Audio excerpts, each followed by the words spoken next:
What's up, everybody? It's Wick here, and I've went through and picked out 10 items I've sold fairly recently on both eBay and Amazon. Try to pick more interesting things. I sold over 200 items, I think maybe over 300 items actually in the past month, so a lot of it's just bread and butter stuff. It's nothing too exciting, so I try to pick things that are at least a little bit different. Here's something that's pretty different. Never sold these before. Test tubes. I found these at a Salvation Army. The packs of 250. They were 99 cents a piece. So about $4 plus tax on top of that I paid. And I ended up selling them for $69.99 for 1,000 of these. So pretty good profits there. Profit in the end after shipping was $45.26. I haven't heard anything. It's been about a week, so hopefully they got there. They weren't broken. I bubble wrapped them real well, then shrink wrapped them, and then put them in the middle of the box and had that covered in bubble wrapped. So I don't know how I could have packaged them much better unless I like encased them in concrete or something. But hopefully they got there okay and everything's alright, because that's pretty good profit on those. And I just looked them up on a whim. I almost missed them, but definitely look out for weird things like this in thrift stores. 99 cents a piece, that's a great price. And this was a great find as well. I got this at a thrift store I recently found out about. It's one of the like church type thrift stores where everything's just priced low. They're not trying to reap a profit like Goodwill or I guess even Salvation Army at this point, and St. Francis. They all price their stuff ridiculous. It's like they're a corporate business or something. I guess Goodwill is. I don't know about St. Francis and Salvation Army. Anyway, these were priced at $5 a piece. There were two of them. I almost missed them. They were just under like a table, I believe it was. It had some stuff on it. But I looked them up and I seen the comps were good, and I think I had these in a video. I think I estimated I'd make $100 on them, and in the end I ended up making $97.83 between the two. I sold one for $80.04 and one for $79.14. Actually, the same person bought these. I guess it's a drop shipper because it went to two different addresses and they asked me not to put the eBay packing slip in there, so I don't know. They're probably making some money on the end. That's fine with me because I made great money. Always love finding toner cartridges. Good ones, they always sell for pretty good money. You usually can find them cheap. I know some Goodwills though. I guess they're starting to pay attention to these, and they'll price them like at $20, $30, sometimes upwards of $50 if they're looking this stuff up. So hopefully you don't have a Goodwill that cares about that kind of thing. I know there's some Goodwills out there that'll look up everything, and that sucks. And there's some that don't look up stuff. They just price it high just because they think it's valuable. Like there's a Goodwill close to me that they used routers that are worth maybe $5 to $10 max used on Amazon, and they'll price them at like $40 or $50. It's insane. It just depends on the Goodwill, who's pricing, who's in charge. But the great thing is I still find things in those places, because that's what picking is. If you got to pick through the high prices and the junk to find, the treasure. I got this recently at a garage sale. It didn't have the slide case. They wanted $20. I got it for 15. It's a TI 84 Plus Silver Edition. 15 is a great price. I still made $28.94 in the end. I sold it for $54.99. It sold within about a day. Buyback Calculators bought it. So apparently they're just a company that probably buys calculators and then resells them maybe to schools or students during the school period and makes probably a pretty good profit on it, I would imagine. But I think everybody at this point knows to look for calculators like this, the TI 84 Plus, the TI 83 Plus, and of course even better ones than that.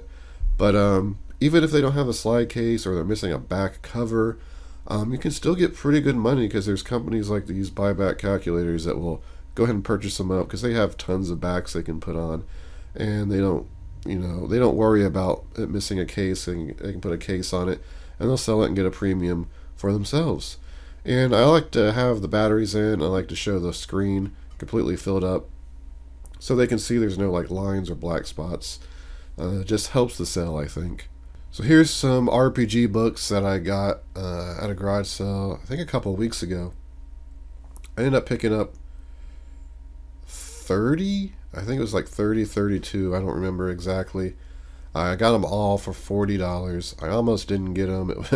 It was a struggle. The woman didn't want to sell them to me at a cheap price, and her son, she texted her son, and the son said sell them, and she's like, no, I don't want to sell them that cheap. So eventually we settled on 40. But these 9 books right here, I did a bunch of lots on these. There were a few in there in that lot too that I couldn't sell. They just weren't worth anything. But I ended up selling these 9 for $74.18. Made $54.57. Technically, if you count the $40 I spent, I only made $17. But I did sell another random book, I think, for $38. And I still have a ton of lots. If all those lots sell, I should make about $150 profit on this deal in the end, which is great. And I always look out for these RPG books. I used to play Dungeons and Dragons back when I was a teenager and even young adult. Actually, I haven't played in like 5 years, but I've played a decent amount. It's a fun game if you have a good group of friends to play with. But anyway, I know these books can be expensive. Like each of these new were $20 to $25. There may be even some in there that were $30. But oddly enough, this went international to Denmark. I believe they paid about $40 or $50 to have this shipped to them. And it was an eBay seller that had about 20,000 feedback, and they had games in their names. So apparently they were a reseller there. So they're buying these books to put in their, probably in their store or to resell in Denmark. Everybody's hustling. Happy to help someone else make money. I'm making great money on these, and hopefully the other books sell just as well. More books. I've bought so many books. I have, not in this video, but a video coming up. Some of the Value Tale books that I got at a garage sale. Absolutely incredible score. But anyway, these are some homeschool books. I paid $20 for these at a yard sale, and sold these for $154.69 shipped. Profit in the end was $102.59. Keep an eye out for homeschool books. These are Bible-based books, and new. The receipt was in there. New, these are over $300, so I knew I was going to be able to get a decent price. That helped my purchase, because I don't know enough about this stuff, and I didn't really want to sit there and research it all. I asked the lady at the sale, and she told me everything's there you need, and talked to me about the price and reassured me that, you know, it was a good deal. And yeah, I believed her, and I did end up making a great score. Last what I sold video, I guess I had more homeschool books. I got the same sale that I sold, I think, for about $60 some. So definitely a good haul there. Big Screen Solitaire by Radica. Some of these Radica games and some of these handheld electronic games in general do very well used. New, obviously, yes, this would probably be over $100 new. But I want to remind people, when you're out yard selling and you're at thrift stores, you can pick these up for 50 cents, $1, maybe even $2. I picked this one up for 50 cents at a yard sale, and there's actually 2 of them there at the same sale. But I'm like, I left one because the screw was missing that holds the battery back on. I'm like, I just won't deal with that one. I should have just bought it anyway. I mean, I probably have an extra little screw somewhere, and it probably wouldn't have mattered that much. I could have charged $1 less and still made some money. But these things are so easy to list, they're easy to test, and they sell fairly quick, and they're easy to ship. So I sold this one for $19.95. This actually went to Canada. Somebody paid over $16 to have this extra, to have it shipped to Canada.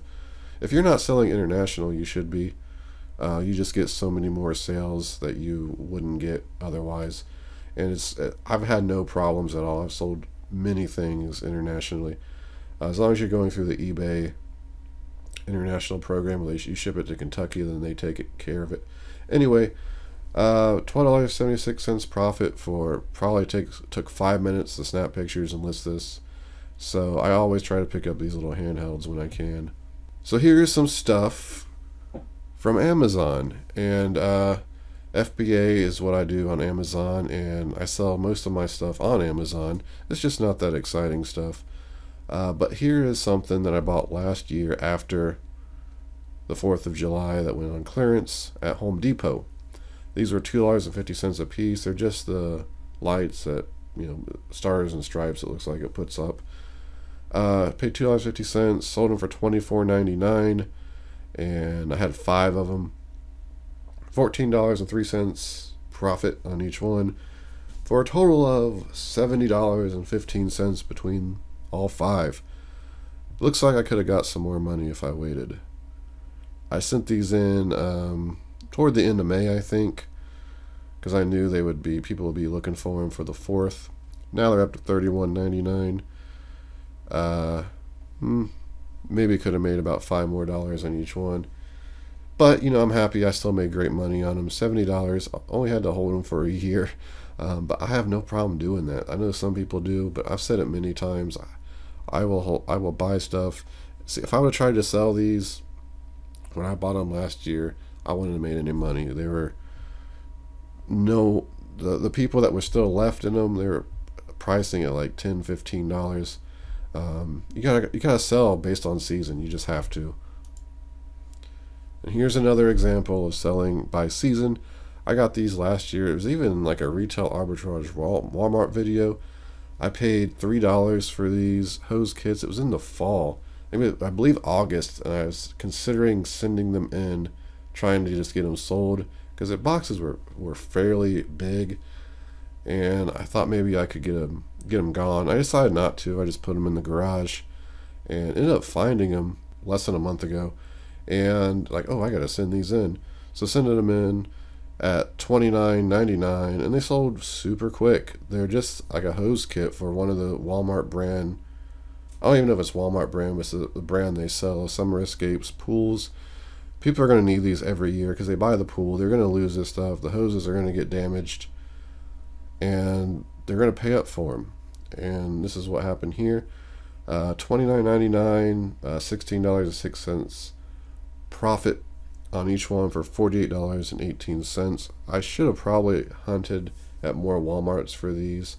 I remember there's like 5 more boxes I could have bought. It's just that they were not in the greatest shape. But I'm sure all the Walmarts had these. And I guess I wasn't 100% confident, that these would sell. But here's another example. I could have made more money. They're at $34.95 now. So mine sold, and the other people are raising the price. And I'm sure people's paying that. The next price looks like it's probably going to be $37.50. So keep in mind that stuff like this, people are going to need, because it goes with whatever product they bought. And I bought this Orbitrim. I got 2 of these at a yard sale. They were $5 a piece, and I sold mine for $24.99. Only made $10 something on each one. The total was $20.78 between the 2. Not huge profits, but they were still new at a garage sale, and they're just these as seen on TV things. A lot of them are garbage because they're just saturated, but some of them, they quit making them after they do their initial run, they throw out all the advertisements, and then they're done. And then Amazon, they appear on Amazon because people are buying them out, and then people still want them, and the price goes up. That's just how it works with a lot of these as seen on TV things. So finally is a faucet that I picked up at Home Depot. I paid $35 for this. I sold it for $107.99, and I got $50.94. A lot of people think if they're clearancing something, it's not worth anything. That's just simply not true. These places clearance quality products because they're getting new designs in, or changing out brands, and you can get brands like Delta, Kohler, brand new at ridiculously low prices, especially Lowe's and Home Depot. When they're doing a reset on their faucets and changing up the designs, they don't usually keep designs in for too long. They want that stuff gone, and they will drop the price of it quick. So always keep an eye out for faucets at these home improvement stores, especially the Kohler, Delta, and big name brands like that. The Peerless does pretty well, some of them. But I've made thousands of dollars on faucets over the last few years. Definitely a great money maker. If you're selling FBA, I don't know how they do on eBay. I'm sure some of them still do well. That's going to do it for this video. I hope you picked up some knowledge, maybe some of the garage sale stuff, thrift store stuff you can look for, make some extra money. If you enjoyed the video, hit the thumbs up button, hit the bell notification, leave a comment. All that stuff helps the video, helps me out, and I really do appreciate the support. And this has been Wick. Until next time.